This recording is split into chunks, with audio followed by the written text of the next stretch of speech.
토요일 새벽 예배를 하나님께 올려드리겠습니다. 오늘 하나님께서 우리에게 주신 말씀은 사도행전 18장 1절에서 11절까지 말씀입니다. 그 후에 바울이 아덴을 떠나 고린도에 이르러 아굴라라 하는 본도에서 난 유대인 한 사람을 만나니 글라우디오가 모든 유대인을 명하여 로마에서 떠나라 한 고로 그가 그 아내 브리스길라와 함께 이달리아로부터 새로 온지라 바울이 그들에게 가매 생업이 같으므로 함께 살며 일을 하니 그 생업은 천막을 만드는 것이더라. 안식일마다 바울이 회당에서 강론하고 유대인과 헬라인을 권면하니라. 실라와 디모데가 마게도냐로부터 내려오매 바울이 하나님의 말씀에 붙잡혀 유대인들에게 예수는 그리스도라 밝히 증언하니 그들이 대적하여 비방하거늘 바울이 옷을 털면서 이르되 너희 피가 너희 머리로 돌아갈 것이요 나는 깨끗하니라. 이후에는 이방인에게로 가리라 하고 거기서 옮겨 하나님을 경외하는 디도 유스도라 하는 사람의 집에 들어가니 그 집은 회당 옆이라. 또 회당장 그리스보가 온 집안과 더불어 주를 믿으며 수많은 고린도 사람도 듣고 믿어 세례를 받더라. 밤에 주께서 환상 가운데 바울에게 말씀하시되 두려워하지 말며 침묵하지 말고 말하라.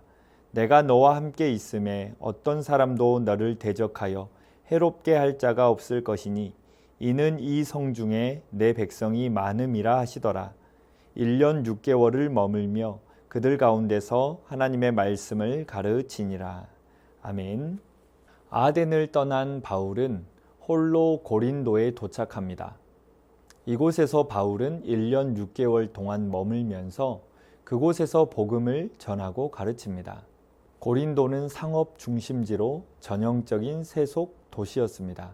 당시 아테네가 최고의 문화와 예술의 도시라고 한다면 고린도는 당대 최고의 상업과 무역의 도시였습니다. 그러나 이것은 겉으로 드러난 도시의 모습일 뿐 도시는 또 다른 내면의 모습을 가지고 있습니다. 고린도는 항구 도시로 상업과 무역을 빙자하여 도시 전체가 방탕과 쾌락과 돈과 음란을 상징하는 도시였습니다. 당시 고린도 같은 이여라는 말은 육적으로 가장 타락한 사람을 가리키는 말이었습니다. 바로 이 고린도에 바울이 도착한 것입니다. 아무도 모르는 어느 날 마가의 다락방이라 하는 곳에서 성령의 세례를 받았던 120명의 성도들, 그 중에서 베드로의 복음 전도를 시작으로 하였던 이 복음이 바울이라는 한 사람을 통해 이제는 당시 세계의 중심이었던 아테네와 고린도를 지나 로마까지 전해지게 되는 것입니다. 사랑하는 성도님들, 이것을 통해 우리가 무엇을 보아야 하겠습니까? 베드로의 열심입니까? 바울의 열심입니까? 우리가 먼저 생각하고 보아야 할 부분이 있습니다. 누가 베드로와 바울을 변화시켜 이 열심을 허락하셨습니까? 또 열심만 가지고 이 모든 일이 되는 것입니까? 누가 베드로와 바울의 인생의 방향을 돌리셨습니까? 누가 그들의 눈에서 비늘을 벗겨 주셨습니까? 누가 그들을 진짜 그리스도인으로 만드셨습니까? 이것을 가리켜 우리는 하나님의 열심이라 부릅니다. 이 하나님의 열심에 대한 말씀이 열왕기하 19장에 기록됩니다. 남은 자는 예루살렘에서부터 나올 것이요 피하는 자는 시온산에서부터 나오리니 여호와의 열심이 이 일을 이루리라 하셨나이다 하니라. 만군의 여호와께서 열정을 가지고 이 일을 이루실 것임을 선포합니다. 하나님의 영광을 위한 하나님의 열심이란 책이 있습니다. 이 책은 미국의 영적 대각성 운동을 이끌었던 조나단 에드워드 목사님의 탄생 300주년을 맞아 기록된 책입니다. 책 내용 중에 이런 내용이 있습니다.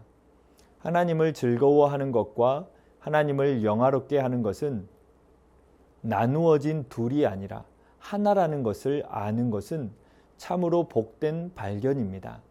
하나님을 즐거워하고 기뻐하십니까? 그 자체가 이미 하나님의 영광을 위한 삶입니다. 이것을 가능케 하는 것이 바로 하나님의 열심입니다. 아멘. 이와 동시에 우리에게 참된 기쁨과 열정을 빼앗아가는 주범이 있다고 말합니다. 그것은 바로 자신의 열심이라고 지적합니다.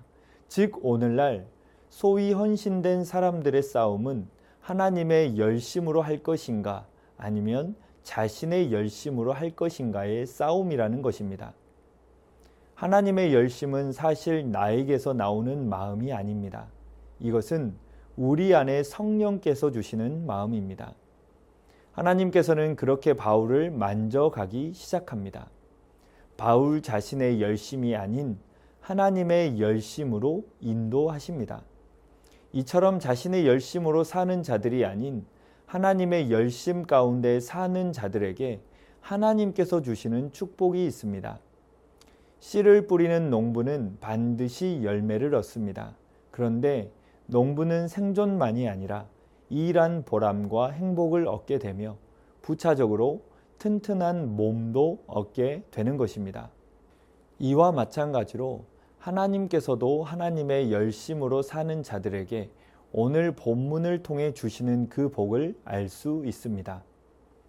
먼저 하나님의 열심으로 사는 자들에게 주시는 복 첫 번째는 동역자를 주십니다.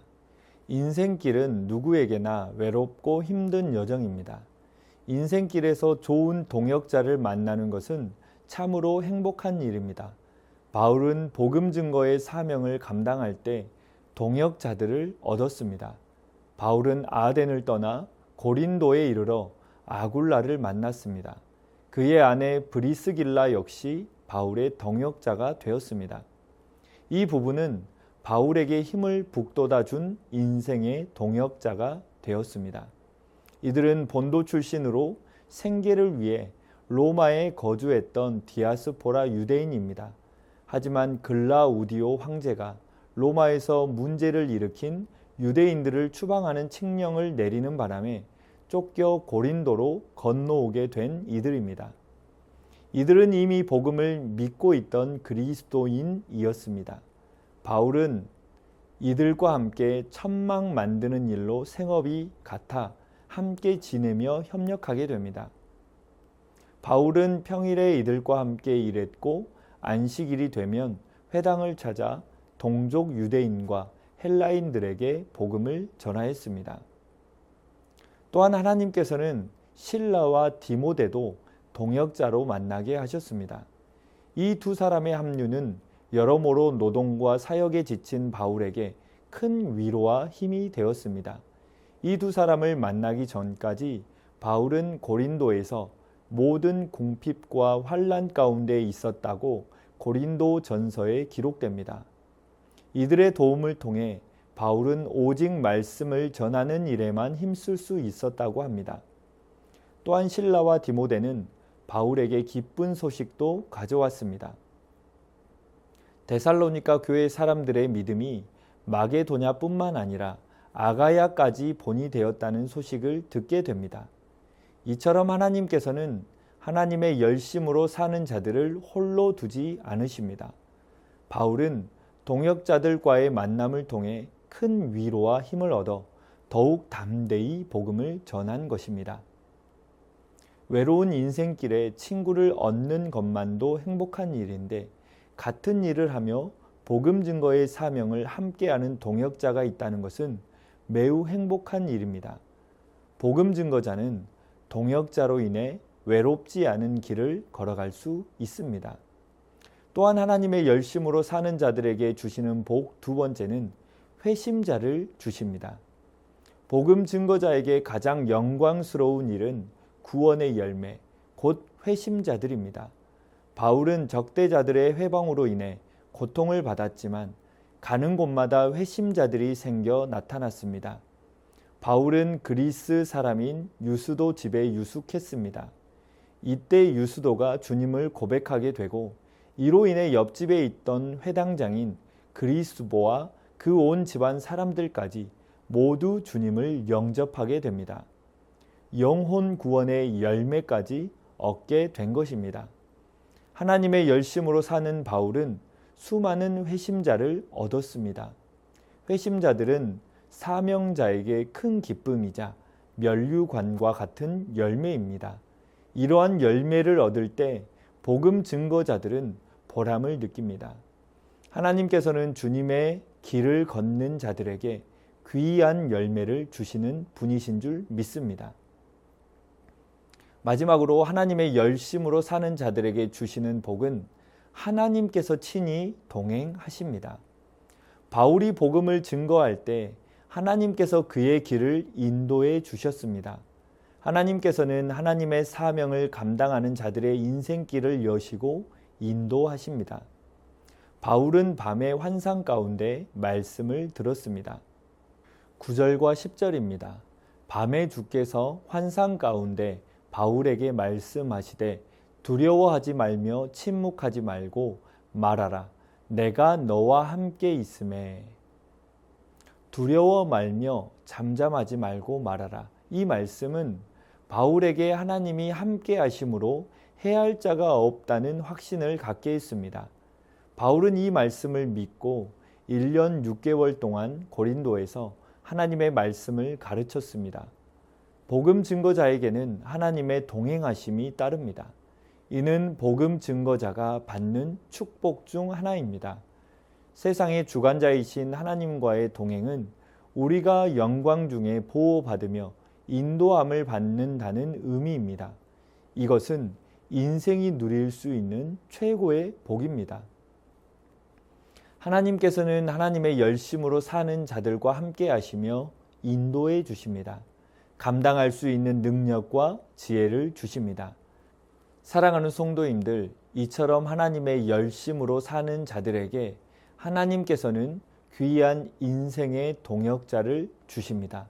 회심자, 즉 반드시 귀한 열매를 주십니다. 또한 하나님께서 반드시 동행하십니다. 이 확신 가지고 오늘 하루도 넉넉히 승리하는 복된 하루 되시기를 주님의 이름으로 축원합니다. 이 시간 말씀 의지하여 함께 기도하겠습니다. 나의 열심이 아닌 하나님의 열심으로 살게 하옵소서. 하나님의 열심으로 사는 자들에게 주시는 만남의 복을 누리며 살게 하옵소서. 모든 일에 하나님께서 동행하여 주심을 잊지 않고 강하고 담대히 살아가게 하옵소서. 이 시간 말씀 의지하여 함께 기도하겠습니다.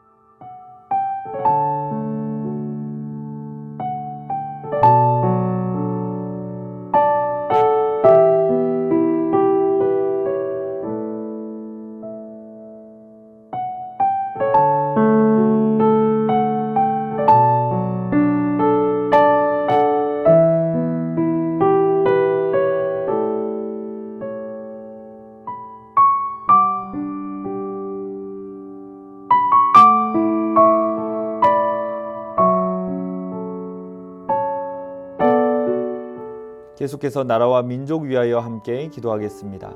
나라와 정치, 경제, 외교, 안보를 붙들어 주옵소서. 나라의 위정자들이 하나님을 경외함으로 나라와 국민을 섬기게 하옵소서. 전쟁과 기후위기로 고통 중에 있는 난민들이 안정된 삶을 회복할 수 있도록 올바른 대책이 마련되게 하옵소서. 이 시간 나라와 민족 위하여 함께 기도하겠습니다.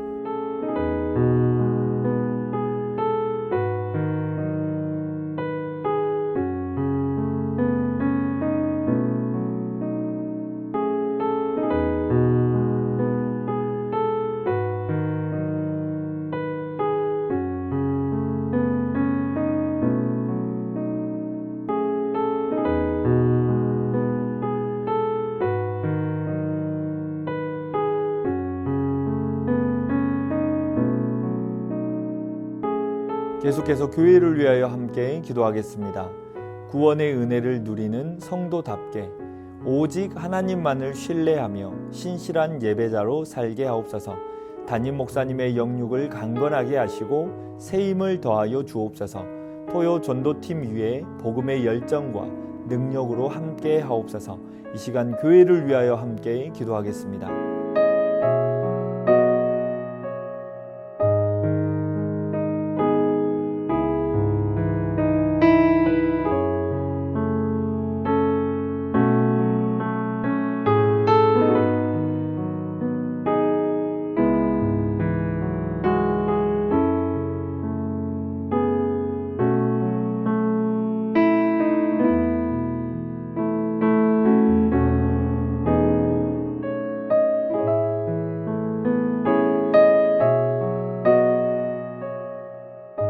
마지막으로 선교사님과 환우분들을 위해 기도하겠습니다. 오늘은 K국 연미족 정부흥 선교사님을 위해 기도하겠습니다.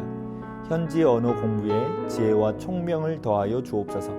카자흐스탄이 하늘의 복을 받아 중앙아시아와 열방의 복의 통로가 되게 하옵소서. 특별히 배정희 선교사님을 위해 기도하겠습니다. 조직 검사 결과 암으로 판정되었습니다. 다른 곳으로도 전이 된 것으로 보입니다. 앞으로 치료의 모든 과정 가운데 주께서 긍휼을 베풀어 주옵소서. 한국으로의 이송을 위해 수술한 의사의 동의가 필요합니다. 의사의 마음을 돌이켜 속히 한국으로 이송할 수 있게 하시고 물질적으로도 채워지게 하옵소서. 환우분들을 위해 기도하겠습니다. 문금숙 권사님 림프암 판정 받으시고 4주에 한 번씩 이틀간 항암하시는데 깨끗하게 치료받게 하옵소서. 정기섭 집사님 큰 사고 이후 후유증 없이 잘 회복되게 하옵소서. 염점동 집사님 한 달에 한 번 검사를 진행하는데 좋은 결과 나와서 전립선 암으로부터 완전히 자유롭게 하옵소서. 조국빈 집사님 직장암 수술 후 이제 먹는 항암약을 드시고 계시는데 이 항암 과정을 통해 암세포를 남김없이 제거하여 주옵소서. 한양님 권사님 목 디스크 통증으로 치료받고 계십니다. 속히 통증이 사라져서 건강한 일상을 사는데 어려움 없게 하옵소서. 최기숙 집사님 유방암으로 항암 마치고 수술까지 잘 마쳤습니다. 이제 방사선 치료 2월부터 표적 치료를 12월까지 하게 되는데 모든 과정을 잘 마치고 깨끗하게 치료받게 하옵소서. 김민정 이 집사님 방사선 치료를 마치고 6월에 혈액 검사를 진행합니다. 검사 결과에 따라서 2차 방사선 치료를 진행할지 결정됩니다. 모든 검사 결과가 하나님의 은혜 가운데 진행되게 하옵소서. 이정희 집사님 담도암 수술 후 회복 중에 있습니다.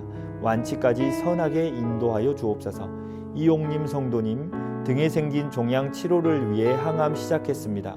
기존 치료제에 내성이 생겨 치료제를 변경한 후 부작용으로 체력이 떨어지고 불면증에 시달리고 있습니다. 부작용 없게 하시고 완치까지 인도하옵소서.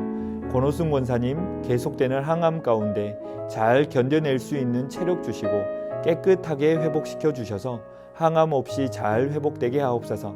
노성빈 형제님 크론병을 앓고 있습니다. 한 달에 한 번 주사제 치료를 받고 있습니다. 체중이 회복되게 하시고 건강한 일상생활을 회복하게 하옵소서. 이외에도 모든 환우분들의 몸과 마음을 회복시켜 주옵소서.